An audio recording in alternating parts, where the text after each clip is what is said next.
The first official trailer for Spider-Man Brand New Day just came out, and I'm sure you've already watched it.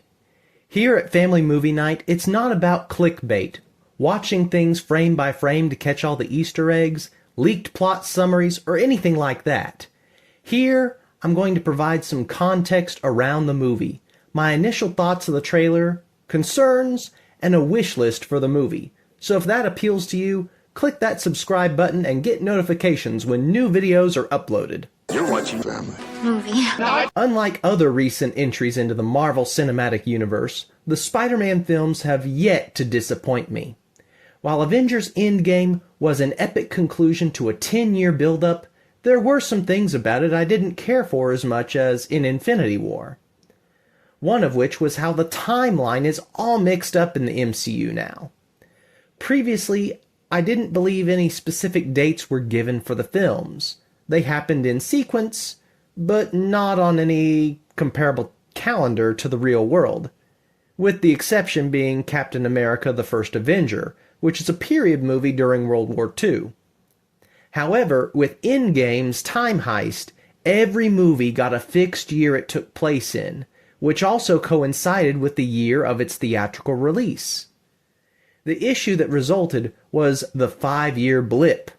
While Infinity War came out in 2018, most of Endgame was set in the year 2023, despite being released in 2019. This is something Spider-Man Far From Home had to contend with as well, with the interesting dynamic of a high school where some students had aged 5 years, while Peter and his pals were stuck in the blip. And presumably, the movie also takes place in 2023, or maybe 2024.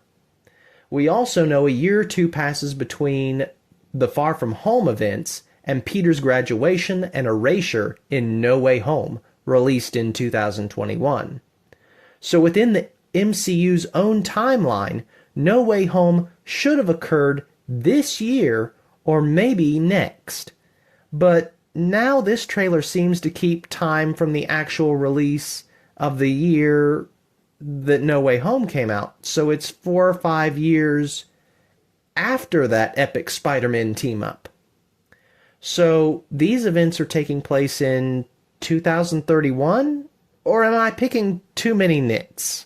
Houston, we have a problem. While Tom Holland's Spider-Man often seems to be overshadowed by more established MCU heroes, the Home trilogy worked to mature the character in the universe. And in some ways, this is almost the first time we'll get to see him stand as the true lead. Homecoming had a heavy emphasis on Iron Man. Far From Home relied heavily on Nick Fury and S.H.I.E.L.D. operatives. And No Way Home has to get its start with Doctor Strange to excite everybody by bringing in Spider-Man from other universes. Now, this trailer does confirm that we have the Punisher involved to some degree, as well as Bruce Banner. However, it's unclear if these two will try to overshadow Peter, or if he will rely on them heavily like in the Home trilogy. Just going off this trailer, I think they will be more of side characters, but won't do much aside from supporting Spider-Man as the lead. Hello, Peter. This trailer certainly was worth the wait. Plus, I think many fans are relieved it doesn't seem to rely too heavily on the same plot as Brand New Day in the comics, or so we can hope. From what I see here, I'm more optimistic about this movie than I am Doomsday, but there's still some concerns. The trailer hits us with a lot of information and potential plot points. We see Scorpion enter into the live-action Rogues Gallery, albeit in a less comic-accurate way and in more of a faux Iron Man kind of feel. There's something running through New York in an armored vehicle, the vehicle that Punisher also seems to be interested in. It's not too clear that this is Scorpion or someone else. We see glimpses of what appears to be the Hand, which may be a tie-in with Daredevil or Shang-Chi, since they were led by the Mandarin in many of the storylines. But aside from that, Peter is experiencing some changes to his powers. Could it be Venom from that end credit scene in No Way Home? Or could we be seeing a theatrical telling of the Man-Spider? That isn't clear yet. But if that wasn't enough to cram into this trailer, much less the movie, it seems Ned and MJ have graduated from MIT. Peter has been stalking them, and somehow both moved back to New York and are living together in an apartment across from Peter? And wait, is that Flash Thompson trying to catch a smooch from MJ? That's impossible! So yes, I'm optimistic. And if things look good for this entry into Spider-Man's adventures, I'm probably going to be heading to the theater to see this one. However, that doesn't mean I'm without concerns. First, I wonder if they're trying to do too much for one movie.